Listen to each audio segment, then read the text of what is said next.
Welcome to the heart of the South, where history and mystery intertwine. Savannah, Georgia, with its cobblestone streets and moss-draped oaks, is more than just a picture of Southern charm.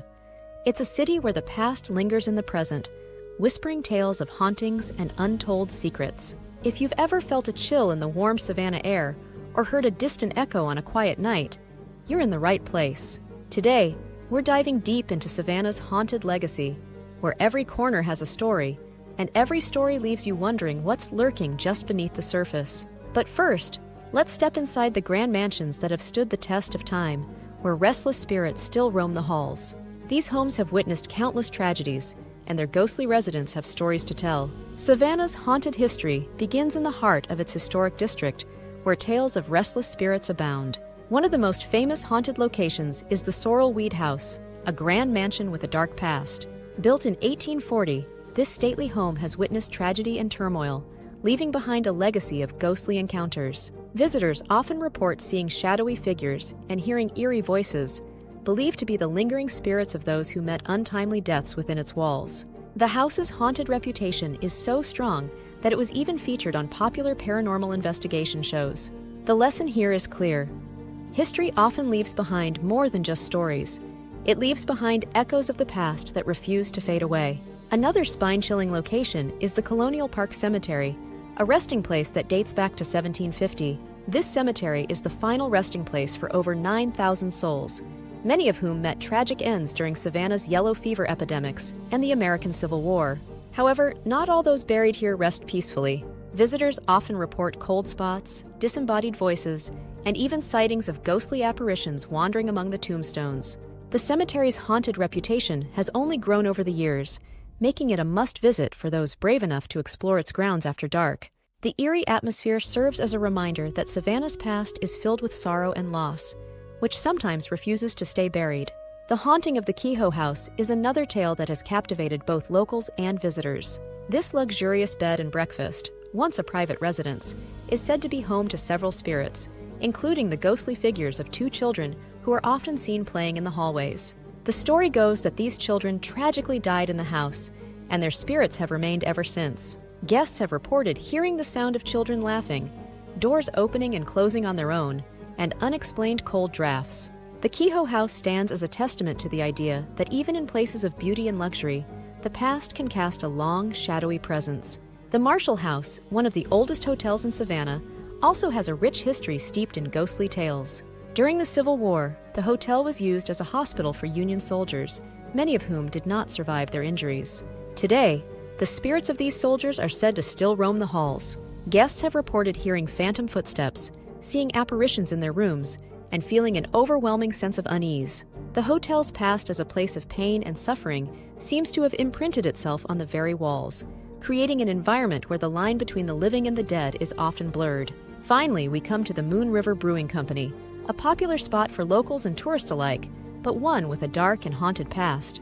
The building dates back to 1821 and has served many purposes over the years, including a hotel and a post office. However, it's the ghostly inhabitants that have made this location famous. Employees and patrons alike have reported strange occurrences, from bottles being thrown off shelves to shadowy figures appearing out of nowhere. Some believe these spirits are the restless souls of those who died in violent confrontations during the building's early years.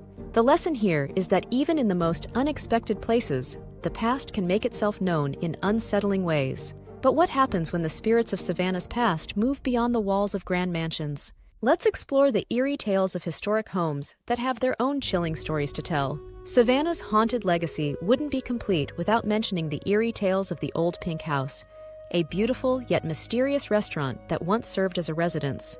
Built in the 1770s, this historic building has witnessed centuries of history, and it seems some of that history has never left. Patrons and staff have reported strange occurrences, such as candles being blown out, unexplained noises, and even sightings of the ghost of James Habersham Jr., the original owner.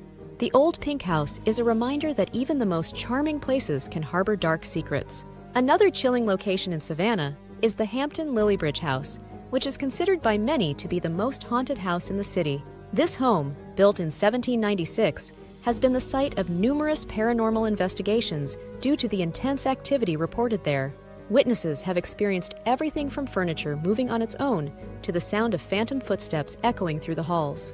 The house's haunted reputation is so well known that it has attracted ghost hunters from all over the world, each hoping to catch a glimpse of its restless spirits. The haunting of 432 Abercorn Street is one of Savannah's most disturbing ghost stories.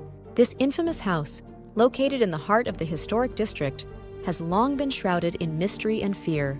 Legend has it that the house was cursed after a tragic event involving a child, and ever since, strange occurrences have plagued the property. Neighbors and visitors report seeing shadowy figures in the windows, hearing unexplained noises, and feeling an oppressive energy that seems to cling to the house. Despite its eerie reputation, the house remains a fixture in Savannah's haunted lore. Another ghostly tale comes from the Andrew Lowe House, a historic home known for its beautiful architecture and, of course, its resident spirits. Built in 1848, this house was once the residence of Andrew Lowe, a wealthy cotton merchant. After his death, strange occurrences began to unfold within the home. Visitors and staff have reported seeing the ghost of Lowe's wife, who is said to linger in the house, as well as other unexplained phenomena such as cold spots and the sound of footsteps. The Andrew Lowe House is a perfect example of how even the wealthiest homes can be touched by tragedy and the supernatural. Finally, the Mercer-Williams House, made famous by the book Midnight in the Garden of Good and Evil, is a place where history and mystery collide. The house, built in the 1860s, has been the site of multiple deaths, leading many to believe it is cursed. The most famous incident occurred in 1981, when the owner, Jim Williams, was accused of murdering a young man in the house. Although Williams was eventually acquitted, the house's reputation as a haunted location was cemented. Visitors today report feeling uneasy, seeing strange shadows, and hearing unexplained noises, making the Mercer-Williams House a must-see for those interested in Savannah's darker side. But the ghosts of Savannah are not confined to mansions and homes. They can be found in the most unexpected places. Let's delve into some of the city's lesser-known yet equally eerie locations. The Pirates House is another cornerstone of Savannah's haunted history, and it's one with a particularly colorful past. Established in 1753, this inn and tavern was once a hotspot for sailors and pirates alike. The building's history is filled with tales of violence, treachery, and disappearances, with many believing that the spirits of those who met their end here still linger. Visitors have reported hearing the sounds of phantom footsteps, seeing ghostly apparitions, and experiencing an eerie feeling of being watched. The Pirates House serves as a reminder that beneath Savannah's charming exterior lies a past filled with danger and mystery. Moving on, we come to the haunted tales of the Davenport House, a historic home that dates back to 1820. This beautiful Federal-style house was once the residence of Isaiah Davenport, a master builder, and his family. However, tragedy struck when Davenport's wife Sarah died in the house, and many believe her spirit has never left. Guests and staff have reported seeing her ghostly figure, particularly near the stairway, and hearing unexplained noises at night. The Davenport House stands as a testament to how even the most elegant homes can be touched by the sorrow of those who once lived there. The next location on our journey through Savannah's haunted history is the Moon River Brewing Company, which we touched on earlier, but deserves a closer look. This establishment, built in 1821, has a reputation for being one of the most haunted buildings in Savannah. The violent altercations and deaths that occurred here in its early days have left a lasting imprint on the building. Employees and patrons have reported encounters with aggressive spirits, including being pushed or scratched by unseen forces. The haunted history of Moon River Brewing Company is a chilling reminder that some places are marked by the tragedies of the past. The haunting of the Hamilton Turner Inn is another story that captures the imagination. Built in 1873, this grand mansion was once the home of Samuel Hamilton, a wealthy businessman. The house's haunting reputation began after the mysterious death of Hamilton's daughter, who is said to still roam the halls. Guests have reported hearing the sound of billiard balls rolling across the floor, despite the fact that no billiard table exists in the house today, as well as sightings of a ghostly child. The Hamilton Turner Inn is a beautiful yet eerie place, where the line between the past and present often seems to blur. Finally, we arrive at the haunting of the Old Candler Hospital, one of the oldest medical facilities in Georgia. Established in 1804, this hospital has seen its share of death and suffering, particularly during the yellow fever epidemics that swept through Savannah in the 19th century. The hospital's morgue tunnel, used to transport bodies to nearby Forsyth Park for mass burials, is said to be particularly haunted. Visitors report hearing disembodied voices, seeing shadowy figures, and feeling an overwhelming sense of dread. The Old Candler Hospital is a stark reminder of the city's dark and deadly past, where the echoes of those who suffered still resonate today. And that concludes our journey through Savannah's haunted legacy. From grand mansions to humble squares, this city is filled with stories that remind us of the past's powerful hold on the present. If you enjoyed uncovering these ghostly tales, be sure to subscribe to our channel for more explorations into the mysterious and the unknown. Your support helps us continue to share these fascinating stories with you.